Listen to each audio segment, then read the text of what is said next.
Salutations, ladies and gentlemen, the Knife Raven here, back again with another video. And in today's video, I'll be taking a look at a very strange knife. Now, that has been used probably many times before, such a term. But I think that this is a very good contender for that. Now, if I were to ask you what looks like an OTF knife, but is a half-stop slip joint from Germany, and has a Sheffield blade, would you believe me, and could you envision what that would look like? Well, the chances are no. However, you looked at the thumbnail, so probably yes. Now, this knife does exist, and it is just as weird as the thumbnail probably made it look. This, while perhaps not the strangest knife in the world, I think that's quite the title that I can't claim. But I can certainly say this is peculiar, because it is. Now, this knife is something I picked up at a antique show, and I've gone to lots of antique shows and outdoor, gun and knife shows before, and there are some good things that you can find there. Most things are very expensive or in very poor condition, but this was something that caught my eye.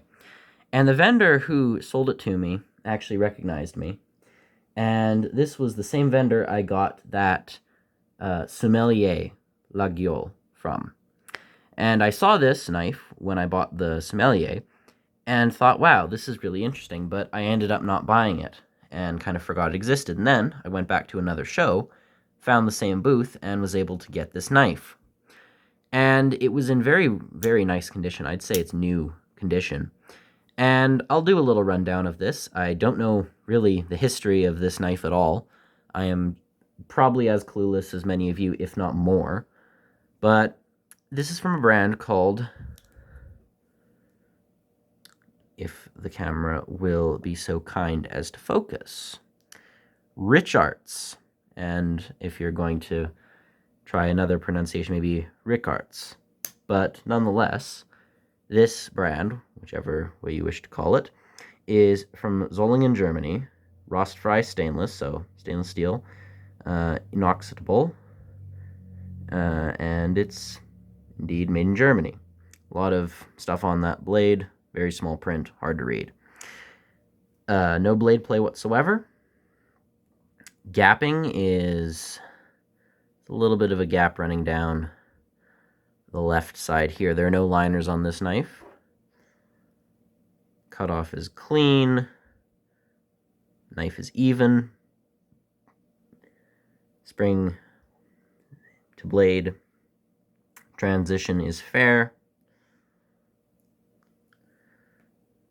No real sharpening choil on this.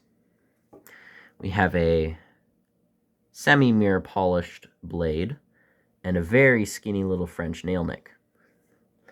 Handle is a coffin shape, which is very uncommon, particularly in a knife such as this. But this is indeed a pseudo coffin design. It gets a tiny bit thicker up at the top. And you may not be able to see that clearly here, but there's ever so slight bit of a thicker dimension up here. So, strange handle shape, again, made of some form of plastic. Not entirely sure what that would be, but it's certainly not wood or micarta. I'll tell you that. Blade is not really pinchable. Well, with a bit of effort it is, but I'll just use the nail nick. It's not a deep nail nick either. Fairly strong spring. Actually, I'd probably put that at about a 6. So, certainly not the strongest spring I have, but it's far from loose. Nice half-stop action, too.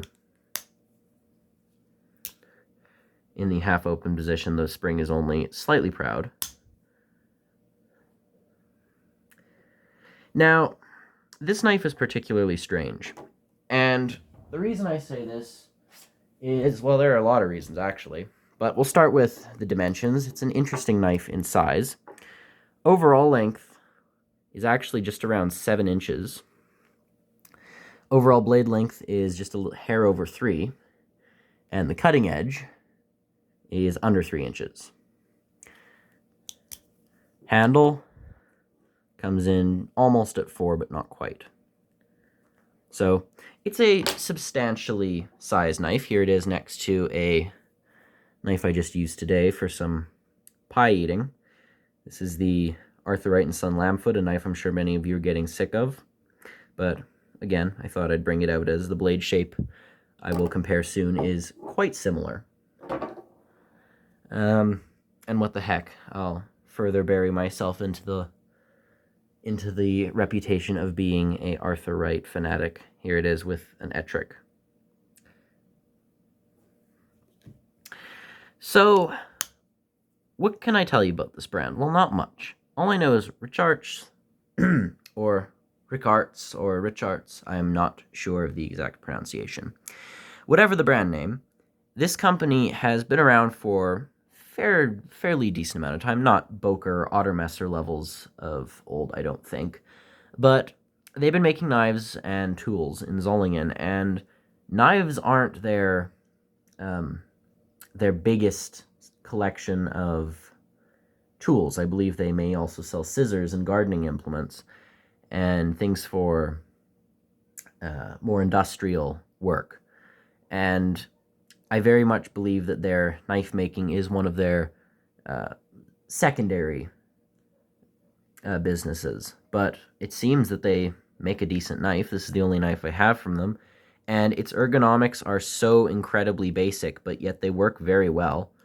The knife functions. It came fairly sharp, and that may have been dinged up with a bunch of other knives, as this was just in a box of loose knives. It was closed, but nonetheless.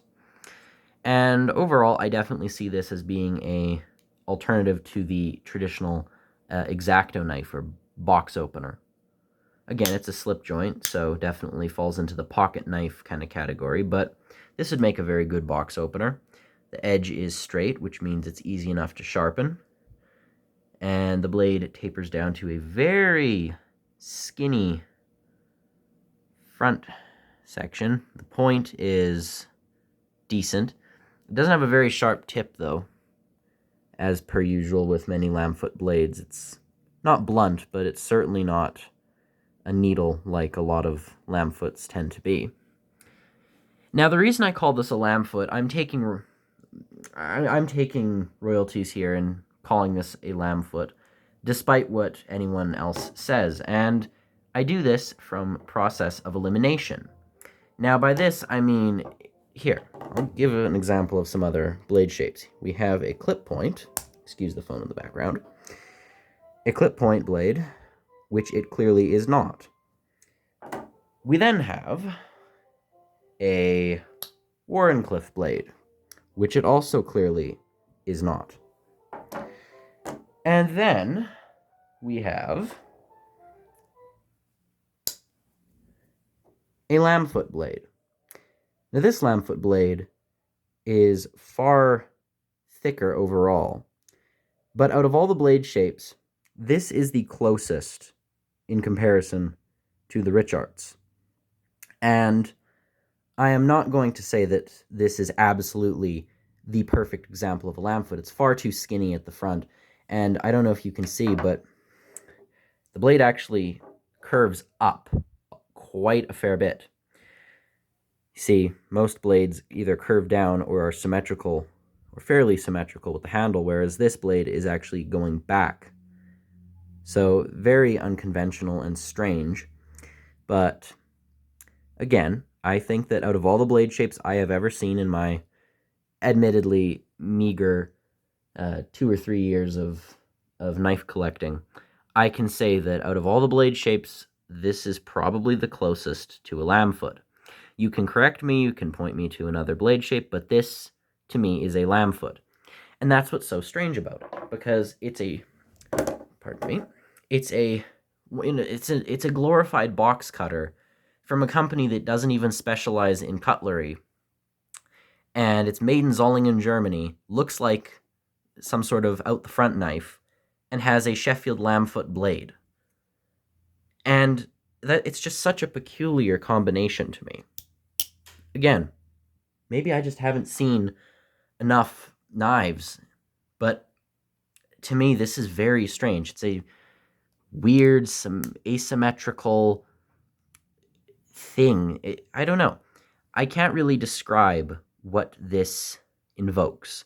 I don't know if I'd call it a gentleman's knife. It's a little basic for that, and that's putting it kindly. I wouldn't call this a hard-use EDC. That tip looks like it could break off. And I'm certainly not calling it an outdoors knife, so what would this be? I think box cutter is a very fair description. It's not likely to scare anyone. It should be legal in most places, probably except the UK, at which point the blade overall could get you into trouble, so I wouldn't recommend carrying it. But yeah, it's probably made to be a box cutter, or, just a general purpose, everyday use knife, but certainly not anything fancy. And I can personally tell you that if I could choose between that or this as a pocket knife, I'd take this any day of the week.